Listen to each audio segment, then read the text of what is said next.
Hi, I'm Justin Pritchard, and normally you see me on here talking about cars and driving and stuff like that, but I wanted to switch it up a little bit today because I recently got myself a new Christmas present, this Samsung Gear S3 Smartwatch, and it is fantastic. Now, this isn't a review of the Gear S3 Smartwatch. I'm a car reviewer, not a tech reviewer, and there are lots of review videos on this thing out on the internet that you can check out.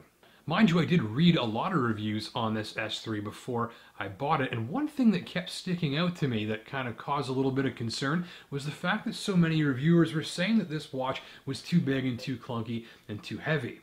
So what I want to do in this video is just give you a little illustration of how this watch fits on my wrist and compare it to some other watches and some other objects to help you sort of visualize whether or not it's going to be too big for your wrist.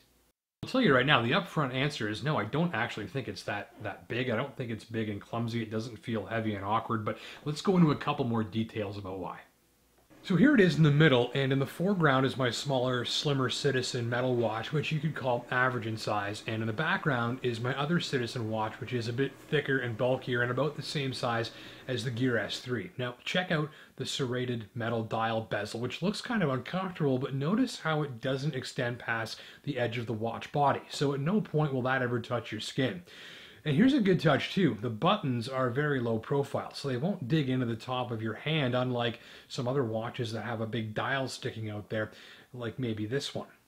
And from this angle, you can see that this is a thick watch, but also that they've managed that very well with the design, because look at how all of these edges are rounded off. They're smooth too. So if you move your hand or arm in a way that touches the sides of the watch, you almost never feel it. So at no point does any part of this actually feel like it's digging into your skin. And here it is beside a toonie to compare the size and thickness.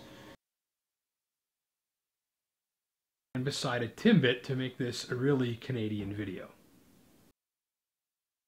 So ultimately, if you're an average-sized fella moving into this watch from something slightly above average in size and thickness, and maybe from something that might have had a metal dial digging into your hand, you'll find it just fine. And if you're a great big gadget geek like me, you are going to love this thing. Thanks for watching.